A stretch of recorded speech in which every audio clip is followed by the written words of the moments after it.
Make sure you guys smash the living crap out of that subscribe button so you guys don't miss out on more Oz content. This is going to be your top 8 for YCS Japan here. And I will say this is actually quite interesting because supposedly this was supposed to be a Snake Eyes Diabell Star Rescue Ace pile or something along the way, but we're going to see the bonfire here coming on down. You're going to see the bonfire resolving here, getting us our dear friend Pobbler to the hand. And of course, the Pobbler value attempt to special. And of course, we have the best card in the whole game for the OCG Max C, getting Ash, which is actually fine. This is the kind of stuff that I want to see here as a player actually happening and actually, you know, helping the game on along here. So, chain is now resolving. Pobbler's coming on down. We're going to go ahead and find our original Sinful Spoils here. Mission accomplished. So now we get to do it. TCG wishes we could still do. Make the Lingaribo here. Go ahead and we're going to crystal actually the Ash Blossom and Joyous Spring here, which is actually kind of an interesting little decision, but I guess they didn't want the Pobbler to be in danger or something. We're going to go ahead and Sinful Spoils off the Ash Blossom here. We're going to go ahead and get to Special Summon. It's always the Snake Eyes Ash. That's the only thing that there is. There's the Ash coming on down. We're going to go ahead and attempt to trigger the Ash. We're going to verify hand traps and things down here just to see what more the opponent could have. And we're going to go ahead and imperm that, which is actually a really good call here. I like that a lot. All right, so it's going to go ahead and guarantee that our Snake Eyes Ash isn't going to be able to, you know, do anything really too crazy here for the course of this. And, you know, the opponent has a Max C down, so we can't really do anything. We're going to see the Pobbler normal summon here, which is kind of rough, actually. I can argue here that I feel like maybe they could have made a Promethean or something else with what is up and running here, attempted to bring back the Ash, go down the Flamberg line that way, but we don't have that. We're just going to make the IP and pass here, which is, I don't know the rest of their hand to really have made a decision here at this point, but that feels kind of subpar, you know. But for the end board, sure, we can make an SP and have double interruptions and be able to play through something and, you know, have the SP have the protection of the IP. If that's the case, then we need to go down. So, opponent's turn. We're going to go ahead and draw for turn, and we are going to see the craziest thing that you could actually expect to see out of this matchup. There's the Max C. Ah, man, both players having the Max C. But our opponent has the cross out. This is how many games today that I have seen this cross out resolving here to stop this Max C from actually happening. Had this Max C, I think, resolved, our Snake Eyes player would have probably gotten some extra advantage here and been able to actually do something. Slamming down the Oceanato here. Now, do we have an Ash, or is this going to resolve? There's one card in hand.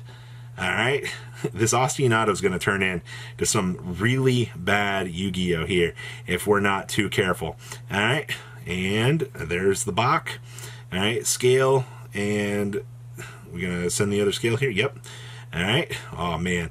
This is the standard Melodious plays that you kind of come to know and love while playing this deck. All right. So, Bach, your fusion monster's activated effects can't be negated. And it also gets to special summon another one from the deck. So this is where the real fun stuff starts to begin with this deck, as you start to start putting up larger monsters here along the way. And you can argue your opponent could make the SP, blink the Bach here, but you want your opponent to put more monsters on the field so you can do your thing. You do see the level 4 coming on down here and verifying what this does. This thing should get an add back from the graveyard. All right. I'm going to go ahead, here it begins. Here becomes the advantage train that we've all kind of know and love for this deck. All right, go ahead, scale on up, our special. All right, go ahead and verifying. Are we gonna hit the SP Little Knight here? Oh, we're finally hitting the SP. All right, so the SP is going to go ahead and come on down here. And are we going to rip away the Bach? Chain resolves. Yeah, all right. We're going to go ahead and get our search/special. Our opponent once again verifying what these cards do, which once again is perfectly understandable if you're not too familiar with these. We're going to go ahead and get this little card that can special summon itself from the hand and gives a 500 attack point boost. And by the way, these cards don't activate when they special. All right, it's just a free special onto the field that can put some heavy advantage damage on the field, and everything's going to get a 500 point boost here, which is going to be pretty strong. So we're going to go ahead. Goodbye, Bach. You did your part. You tried your best here, honestly. Which honestly, hitting the Bach is the best part. You do see the second special down here for this, which is wow. We can just start attacking over the SP, put some pressure on our opponent. You don't want to blow like a Link Summon or something here, because the minute that this SP attempts to trigger, you would be worried about having to deal with an asset that's still on the field. So yeah, you're going to see the battle phase, swing on in here. This thing is giga big. The boost off of this is huge. Swing on in, alright, and then we'll have the second attack from the other one, and then we should have the other level 4 here left. Should put our opponent at 200 damage, or 200 life left. Yeah, okay. Well, now we get to safely build our Melodious board. We still have access to the Link 2. You see the scale coming on down here, finally, doing its thing, grabbing the Concerto. Well, we have like 2 fusions left later on for this turn, which is so crazy, all right? We're going ahead. What resources do we still have down? We should have plenty of names, all right? Is this Link 2 or Fusion? Alright, we're fusion summoning. Alright, our second copy of Bach. Alright. Definitely, these Bachs being able to protect your stuff is actually insane. Alright, and we're going to link summon using the Bach here to be able to chain link the Bach, or to be able to chain link the Link 2 so that the opponent can't actually interfere. But once again, the opponent's on 1 card at this point. Whatever scenario that they could have on the back end here to try to have some sort of board, I don't foresee this as really anything too major here. All right, we're actually going to go ahead and we're going to slam down the Concerto here. We're going to fuse, and fuse. There's the Étoile. All right, so time to stack up the horrendous amount of chain links here. All right, we have the Étoile. We should have the Bach, the Pendulum, Scales triggering here. So Bach will get the revive, and then the Scales will scale themselves on up here. As soon as this resolves, we do have, yep, there's the chain link. We also have we're going to revive that, okay.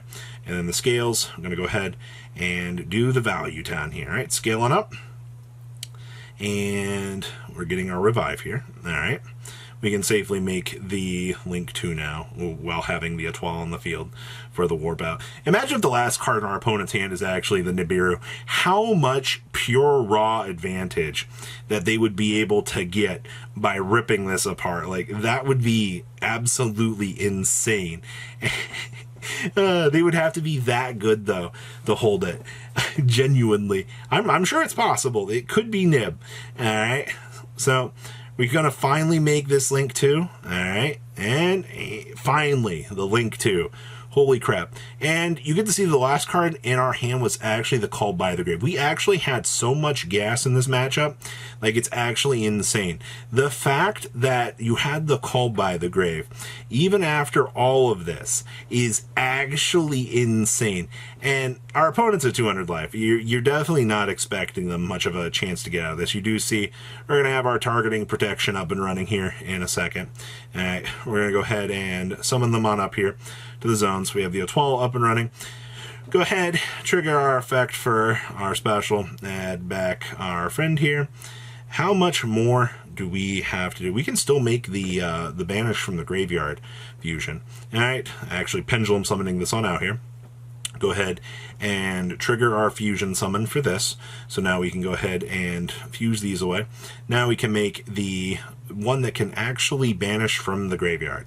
So now we can start getting those pesky Pobblers on out of the way, possibly go after the Lingeribo and start cutting off those resources that our opponent has down. That way we don't have to actually deal with them. 100% understandable. So you're going to see the once per turn, or excuse me, once while this card's face up on the field effect, which we're going to reset here in a second. All right, there is the Pobbler, and the Snake Eye. Yeah, both Pobblers getting banished, and we're losing our Ash.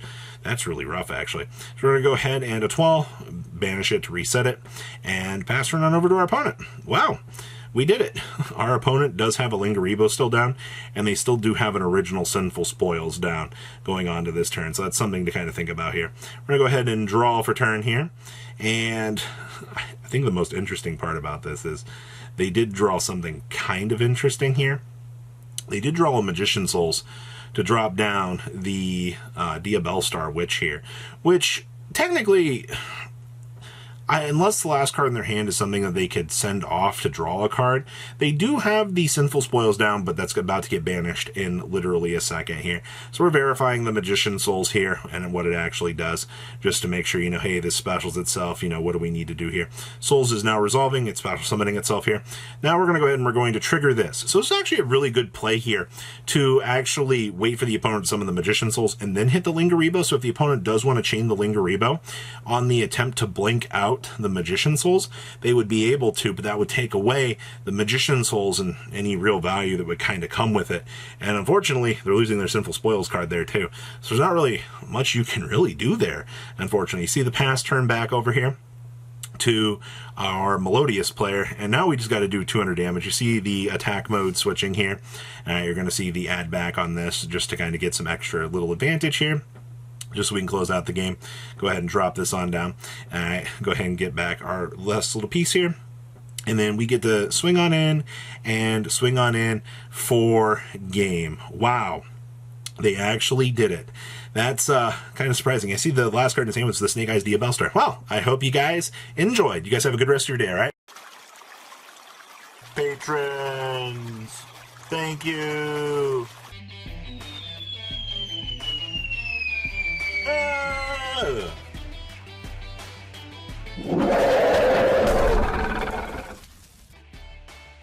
Thank you so much for watching. Check out these other videos.